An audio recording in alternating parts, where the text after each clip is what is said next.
Boris Johnson responsible for thousands of deaths? This man knows the answers. The PM's former advisor arriving in Parliament to give his account of this government's COVID crisis, and from the outset, not holding back. The truth is that senior ministers, senior officials, senior advisors like me fell disastrously short of the standards that the public has a right to expect of its government in a crisis like this. When the public needed us most, the government failed. And I'd like to say to all the families of those who died unnecessarily, how sorry I am for the mistakes that were made and for my own mistakes at that.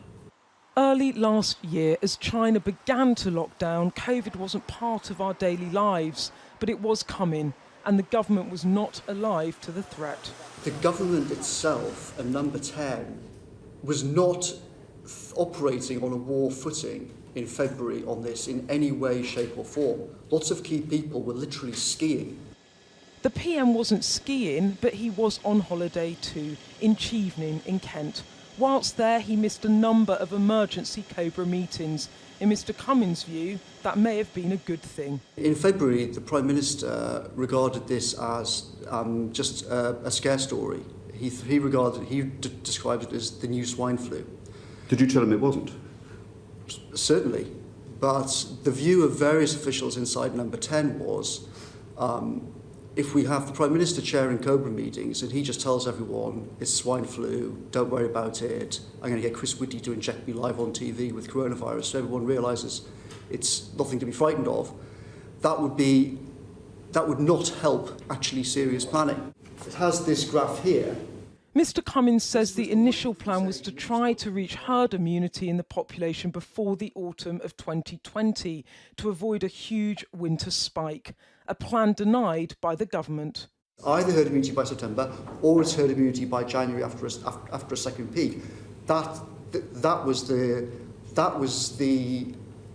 assumption. So when Matt Hancock said on the 15th of March, we have a plan, herd immunity is not part of it, was that wrong? That was the plan. I'm completely baffled as to why Number 10 is trying to deny that. But it soon became clear the herd immunity plan would lead to hundreds of thousands of deaths. And on March the 13th, Mr Cummings and senior officials met in Number 10 and drew up Plan B. We basically say we're going to have to sit down with the Prime Minister tomorrow and explain to him that we think that we're going to have to ditch the whole official plan and we're heading for the biggest disaster this country's seen since 1940. At this point, the second most powerful official in the country, Helen McNamara, is the Deputy Cabinet Secretary. She walked into the office while we're looking at this whiteboard. She says, I've just been talking to the official, Mark Sweeney, who is in charge of coordinating with the Department for Health.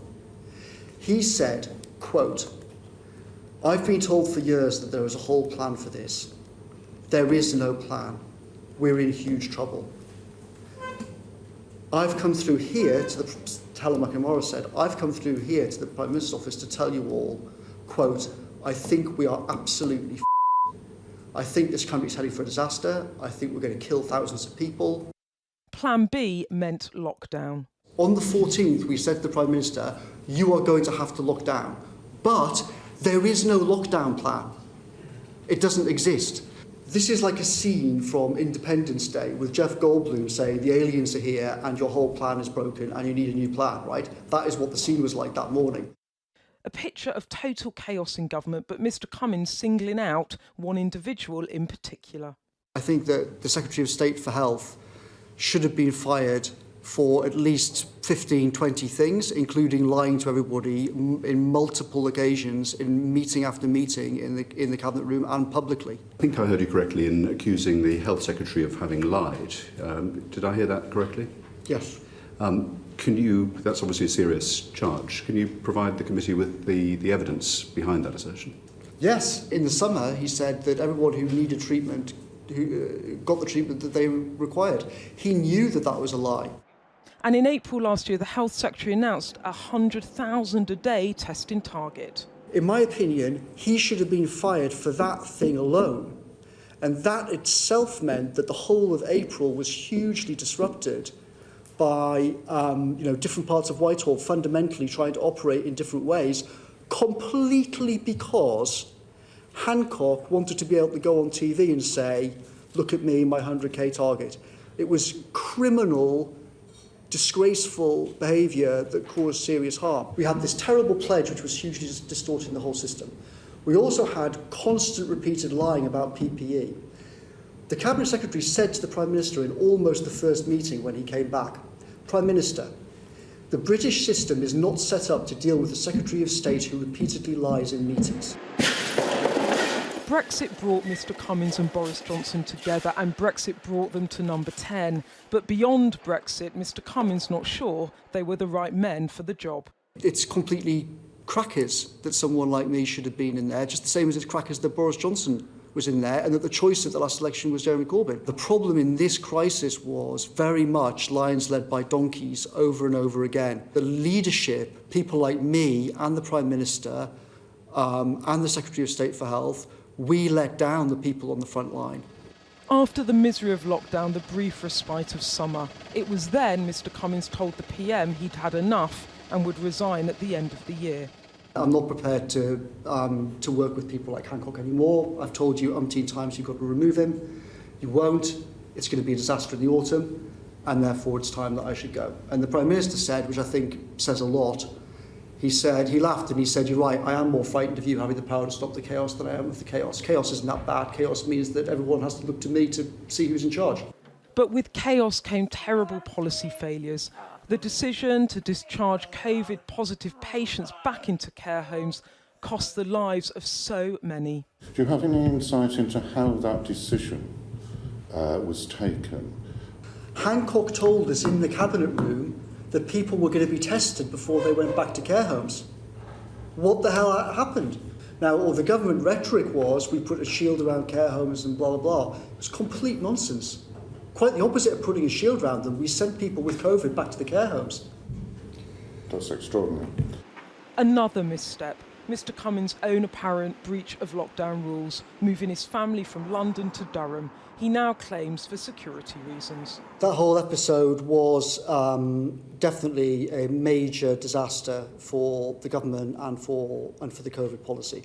A central figure, but certainly not the one in charge. If I could have clicked my fingers and done things, there would have been a serious border policy. Masks would have been compulsory. Hancock would have been fired. We'd have done, like dozens and dozens and dozens of things. What happened is, fundamentally, the Prime Minister and I did not agree about COVID. And there was a fundamental disagreement over the second lockdown. Mr Cummings and the scientists wanted it, Mr Johnson did not. Surely we've got to learn the lessons from the past. And Prime Minister decided no and said, basically, just going to hit and hope. But there was a second lockdown, and it was the beginning of the end for Mr Cummings' time in number 10. And in his view, he's not the only one who shouldn't be working behind the black door. By the 31st of October, our relations were essentially already finished. The fact that his girlfriend also wanted rid of me was, relevant, but not the heart of the problem. The heart of the problem was, fundamentally, I regarded him as unfit for the job. The PM's conduct in office in question. Did you hear him say, let the bodies pile high in their thousands, or it's only killing 80-year-olds? I heard that in the Prime Minister's study. That's something the PM has explicitly denied saying. At least one of them is lying. The Parliamentary Committee hearing is not the major inquiry into the handling of this pandemic. That starts next year. Too late, says Mr Cummings. I think the idea that any kind of serious inquiry and lessons learned doesn't start till next year is completely terrible. The families of all tens of thousands of people died who didn't need to die. There's absolutely no excuse for delaying that. Prime Minister's Questions is normally the main event in Westminster, not today. Opposition parties worried by what they've heard. There's a pattern of behaviour here. There was clearly a lack of planning, poor decision-making and a lack of transparency. And a Prime Minister who was absent from the key decisions. The Prime Minister defending his record. I am truly sorry for the suffering that the people of this country have experienced. But I maintain my point that the government acted throughout with the intention to save life and protect the NHS and in accordance with the best scientific advice. That's exactly what we did. Over 7 hours of questioning for Mr Cummings. Now people will look to his former colleagues for answers. The time will come for the PM to tell his own story. But for now, Mr Cummings' account is the first draft of history. Beth Rigby, Sky News.